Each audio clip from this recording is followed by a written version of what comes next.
पहले द्वार को हम 10वें द्वार को पार करेंगे तो उसके बाद हमारा दूसरा शरीर ऊपर क्या एक कवर और उतर जाएगा। उसके बाद हम 11वें द्वार को पार करेंगे काल के लोक में, तो वहां एक शरीर का एक आवरण और उतर जाएगा।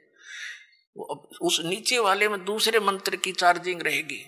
फिर हम उससे जाकर के 12वें द्वार को पार करेंगे, तब वो दूसरे मंत्र वाला जो कवर जिससे चार्ज है वो भी वहां भक्ति वहीं रह जाएगी। आत्माओं जो प्रसंग चल रहा है वहीं आते हैं। अब क्या बताते हैं, जैसे प्रसंग ये चला है कि आप जी इस परमात्मा के शरण में आए हो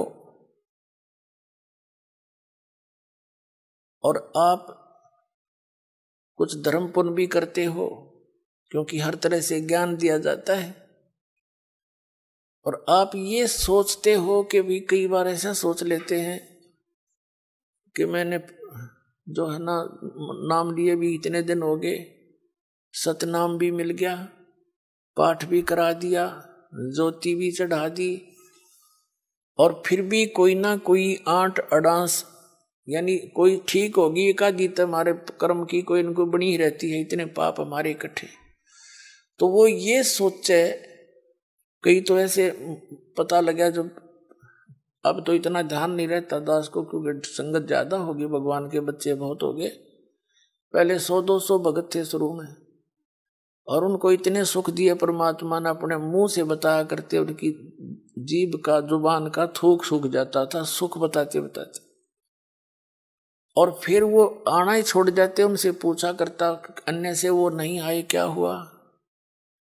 वो जाकर पता करते, आपको याद कर रहे थे गुरु जी, आप आए नहीं सत्संग में। तो वो क्या कहते थे कि हमने तो यह चीज मांगी थी एक, वह हमने मिली नहीं। अब परमात्मा कहते हैं, और साथ में ये उलाना दे, हमने पाठ भी करा लिया, 1 साल हो गया, नाम भी ले रखा था, ये ऐसे ऐसे हमारे साथ ऐसे हो गया।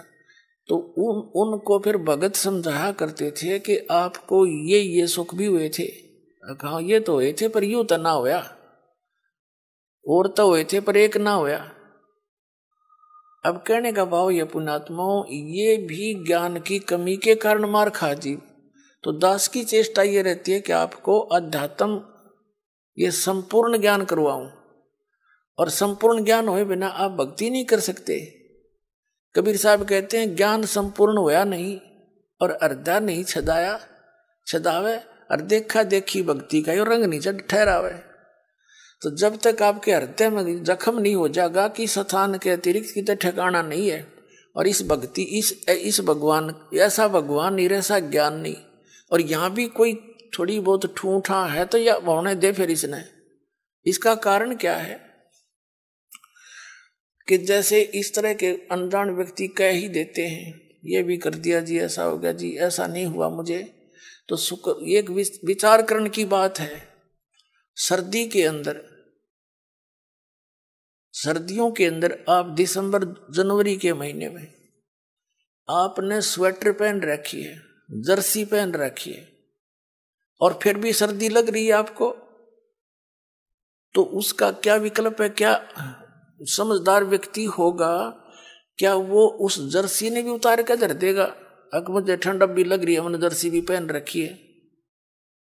इस नाम को छोड़ना, इससे दूर होना, इस बहाने कि इतना कुछ कर दिया थोड़ा, वो फिर भी काम नहीं बन पा रहा, यानी कुछ हानि है। तो पुण्यात्माओं, जितना वो जर्सी का काम था, इतना प्रोटेक्शन वह आपका कर रही थी, अरे इसने उतार देगा तो नमूनिया होगा, होता के समझदारी करोगे। यानी जितना भजन भक्ति सुमरण आपने किया है उतना प्रोटेक्शन आपको प्राप्त है, लेकिन सर्दी ज्यादा है, काना के हाथों के लग रही है तो यह लागण दे, या आपका नमूनिया नहीं कर सकती जब जर्सी ना उतारोगे तो, और ये चली जाएगी तो महीने 2 महीने में। तो कहने का भाव ये है, जितनी भक्ति धर्म धन दान आप कर रहे हो, ये उतना ही आपका प्रोटेक्शन होता जा रहा है।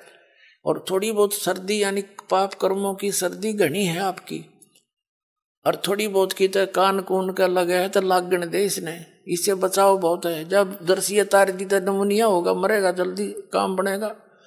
तो उसका प्रोटेक्शन क्या है?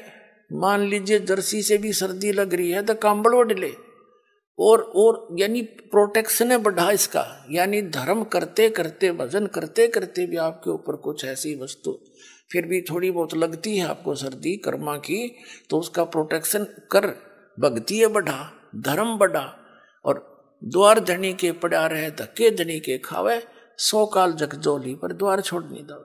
ये है इसका एक सीधा सा फार्मूला, इसने अपना के रखियो। ये आपको जो है कि वो इंस्ट्रक्शन दी जाती है सत्संग में, कहीं मार ना खा जाओ। तो इस प्रकार आप सोच विचार से चलोगे। कैसे? जैसे गीता अध्याय नंबर 7 के श्लोक नंबर 29 में क्या बताया है कि जरा मरण मोक्षाय यतन्ति ते ब्रह्म मामाश्रित यतन्ति ये ते ब्रह्म विदु ते ब्रह्म तत्व विदु और कृष्णम अध्यात्म कर्म च अखिलम। इसका सीधा सा अर्थ है कि जो प्राणी, जो साधक मेरे इस ज्ञान का आश्रय करके कि तत्वदर्शी संतों की खोज कर अर्जुन, चौथे अध्याय के 34वें श्लोक में कहा, और तत्व ज्ञान भी बता दिया चौथे अध्याय के 32वें श्लोक में कि उस सच्चिदानंद घन ब्रह्म के द्वारा अपने मुख से बोली गई जो वाणी है अध्यात्म मार्ग की, वो तत्व ज्ञान है। उसको उसमें विस्तार के साथ सब धार्मिक यज्ञों की, अनुष्ठानों की जानकारी दी गई है, वो तत्व ज्ञान है। चौथे अध्याय के 34वें श्लोक में कहा कि उस तत्व ज्ञान को तू तत्वदर्शी संतों के पास जाकर समझ। उनको दंडवत प्रणाम करने से, यानी आधीनी, सबसे पहले आधीनी होती है भक्ति में। आधीनी नहीं है तो आप भक्त नहीं बन पाओगे।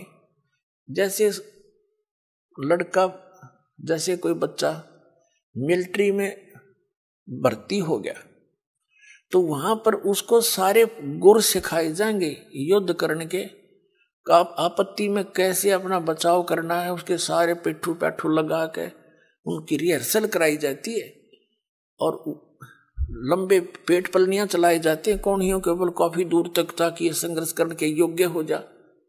और वो बच्चा आके वहां करे नहीं उन क्रियाओं को, तो उनको कौन रखेगा वहां फौज में? बाहर फेंक देंगे। तो यहां आप आए हो, हमने काल के साथ युद्ध करना है, यानी इस अज्ञान के साथ भी और काल के साथ भी। उससे बचने के लिए ये हमारे फॉर्मूले, दंडवत प्रणाम करे, आदीनी रहे, बुराई छोड़ दे। तो इन नहीं करेगा तो फिर वो फौजी किसा, फिर वो भगत कैसा?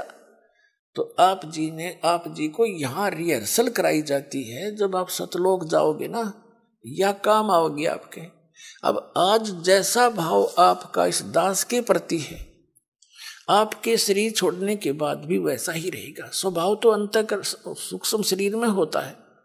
ये ऊपर का कवर कांचली यहीं रह जाएगी, जैसे सर्प कांचली छोड़ जाता है, ये तो ऐसी छोड़ जाओगे आप। अंदर है ओरिजिनल वस्तु, वो शरीर भी और है। उस शरीर को, जो इसके अंदर शरीर है, इस भक्ति से उसको चार्ज किया जाता है और फिर वो है आपका असली शरीर। कब तक? जब तक सतलोक नहीं जाओगे तो वो शरीर है आपका, वो काम देगा, उसमें भक्ति संग्रहित है। फिर जहां जहां हम जाते जाएंगे उसी स्तर के उस शरीर में, जैसे इस पहले द्वार को हम 10वें द्वार को पार करेंगे तो उसके बाद हमारा दूसरा शरीर ऊपर का एक कवर और उतर जाएगा। उसके बाद हम 11वें द्वार को पार करेंगे काल के लोक में, तो वहां एक शरीर का एक आवरण और उतर जाएगा। उस नीचे वाले में दूसरे मंत्र की चार्जिंग रहेगी। फिर हम उससे जाकर के 12वें द्वार को पार करेंगे, तब वो दूसरे मंत्र वाला जो कवर जिससे चार्ज है वो भी वहां भक्ति वहीं रह जाएगी। फिर केवल तीसरे नाम वाला ही वो आत्मा के साथ जागा और सतलोक में जाकर आपको तुरंत उसके ऊपर अन्य शरीर इट इज फिट हो जाएगा, जो वहां के हंसों का होता है।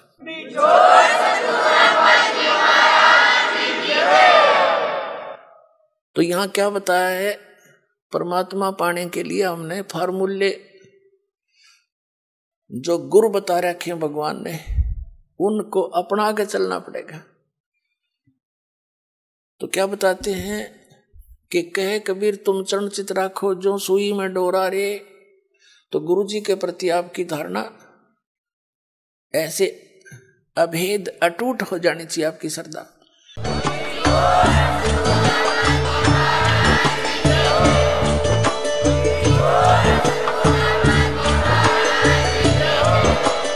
आप सुन रहे थे जगत गुरु तत्वदर्शी संत रामपाल जी महाराज जी के मंगल प्रवचन। अधिक जानकारी के लिए विजिट कीजिए हमारी वेबसाइट www.jagatgururampalji.org। संत रामपाल जी महाराज जी के शुभ आशीर्वाद से पूरे विश्व भर में 500 से भी ज्यादा नाम दीक्षा केंद्र हैं, जिन पर संत रामपाल जी महाराज जी द्वारा ऑनलाइन निशुल्क नाम दीक्षा दी जा रही है। अपने नजदीकी नाम दीक्षा केंद्र का पता करने के लिए संपर्क करें 8222880541।